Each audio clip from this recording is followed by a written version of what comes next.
What is pregnancy induced hypertension, कब हम diagnose करते हैं, क्या वैल्यूज होती है, बीपी कैसे मेजर करें अगर हाइपरटेंशन होता है मदर्स को। Hypertension is of two types. एक है आपका chronic hypertension, which is a pre-existing hypertension. Yes. या तो प्रेगनेंसी से पहले हमें पता चल गया आप हाइपरटेंसिव हैं, आप ड्रग्स में हैं, तो इसमें एक इम्पोर्टेंट मसला ये है कि आमतौर पे हम लोग ACE इनहिबिटर्स या ARBs देते हैं महिलाओं में हाइपरटेंशन के कंट्रोल के लिए। जैसे कुछ ड्रग्स हैं टेलमीसार्टन वगैरह जो कि यूजुअली दी जाती हैं। ये ड्रग्स बच्चे के लिए बहुत अनसेफ होती हैं। बेबी के स्कल के डिफेक्ट्स हो सकते हैं, किडनी के डिफेक्ट्स हो सकते हैं, तो प्री कंसेप्शनल मीट पे ये ड्रग्स डेफिनेटली स्विच हो जानी चाहिए इनटू कैल्शियम चैनल ब्लॉकर्स या लबेटोलॉल, जो कि प्रेगनेंसी सेफ एंटी हाइपरटेंसिव्स हैं। एक बहुत इंपॉर्टेंट चीज है ये। हाइपरटेंशन का कारण क्या है, क्या वो किडनी डिजीज है, क्या वो कोई कनेक्टिव टिश्यू डिजीज है, ये हमें पहले से पता होना चाहिए। इसका ट्रीटमेंट अकॉर्डिंगली चालू होना चाहिए। सो आपके ECGs, इकोज, रीनल डॉपलर्स, ये सारी चीजें ऑप्टिमाइज होनी चाहिए। हमें पता होना चाहिए कि हाइपरटेंशन के कारण कोई एंड ऑर्गन डैमेज नहीं हो रखा है, आपका क्रिएटिनिन कंट्रोल है, आपके फंडस एग्जामिनेशंस ठीक है, ये सारी चीजें। तो हाइपरटेंशन कंट्रोल करके, प्रॉपर्ली डायग्नोज करके और मेडिसिन ऑप्टिमाइज करके प्रेगनेंसी करें। फिर सेकंड पार्ट ये है कि क्या अगर हाइपरटेंशन हमने प्रेगनेंसी में डायग्नोज किया तो उसका क्या करना है। हाइपरटेंशन अगर प्रेगनेंसी में 20 हफ्ते से पहले डायग्नोज हो रहा है तो अगेन उसको हम क्रॉनिक हाइपरटेंशन कहते हैं। वेराज 20 हफ्ते के बाद डायग्नोज हो रहा है तो वो प्रेगनेंसी इंड्यूस्ड या जेस्टेशनल हाइपरटेंशन कहा जाता है। रीडिंग्स जो है वो 140/90 millimetres of mercury on 2 occasions 4 hours apart। It is not like कि आप चलते हुए हॉस्पिटल गए और किसी ने आपका बीपी नाप लिया और रीडिंग आ गई 140/90 और आप हाइपरटेंसिव हैं। नहीं, ऐसे नहीं है। It has to be demonstrated on 2 occasions at least 4 hours apart. And then there is something which is known as white coat hypertension. आप स्ट्रेस में पहली बार हॉस्पिटल गए हैं, स्ट्रेस्ड आउट हैं, बीपी बढ़ा हुआ मिल सकता है।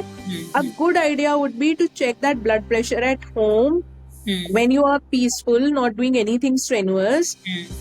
अच्छी ये पोर्टेबल मॉनिटर्स हैं, जैसे कि ओमरॉन का है, डॉक्टर मोरपेन का है, जॉनसन एंड जॉनसन का है। किसी मॉनिटर से घर पे बीपी नाप लें। और अगर फिर भी बीपी मॉनिटरिंग में 2 रीडिंग्स 140/90 के ऊपर की मिल रही हैं, तो आजकल की मॉडर्न रिकमेंडेशंस कहती हैं कि हमें आपको एंटी हाइपरटेंसिव्स पे स्टार्ट कर देना चाहिए। क्योंकि अब जो बीपी टारगेट्स हैं प्रेगनेंसी में वो थोड़े से लोअर किए गए हैं रिसेंट ट्रायल्स में। तो reasonable idea is to keep the BP around 130/80 in pregnancy, कि बच्चे को एडिक्वेट ब्लड फ्लो मिलता रहे और मदर को कोई एंड ऑर्गन डैमेज ना हो।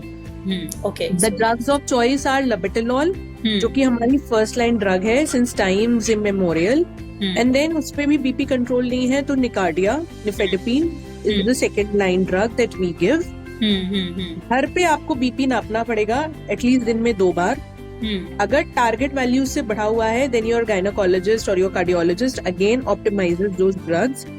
इन प्रेगनेंसीज में बच्चे की मॉनिटरिंग बहुत इम्पोर्टेंट है, क्योंकि इसमें प्लेसेंटल डिस्फंक्शन बहुत ज्यादा होता है। मतलब अगर हाइपरटेंसिव है मदर, सो बच्चे की ग्रोथ पे कैसे इम्पैक्ट पड़ेगा, प्लेसेंटल फ्लो पे कैसे इम्पैक्ट पड़ेगा, और उसका मतलब रेगुलर जो अल्ट्रासाउंड कराते हैं हम, डॉपलर और वो सारा, इसमें कुछ डिफरेंस है कि मतलब जो हाइपरटेंसिव मदर है उसको और फ्रिक्वेंटली डॉपलर कराना चाहिए to monitor the baby growth and placental flow. तो डॉक्टर सुमित्रा, मैं आपको बताना चाहूंगी, इनफैक्ट हमारे लिसनर्स को बताना चाहूंगी कि प्रेगनेंसी में जो हाइपरटेंशन डेवलप होता है, जिसको हम प्रेगनेंसी इंड्यूस्ड हाइपरटेंशन कहते हैं, और बेबी की ग्रोथ की अबनॉर्मैलिटी, जिसको हम ग्रोथ रिस्ट्रिक्शन कहते हैं, ये काइंड ऑफ सिमिलर पैथोलॉजी से रिलेटेड है, जिसको कि ट्रोफोब्लास्टिक इन्वेजन कहा जाता है। जब आपका प्लेसेंटा बन रहा है उस समय ये ट्रोफोब्लास्ट किस तरीके से ब्लड वेसल्स को इन्वेड करते हैं, तो ये इन्वेजन थोड़ा फॉल्टी होता है, जिसकी वजह से माँ का बीपी बढ़ता है और बच्चे की ग्रोथ कम होती है।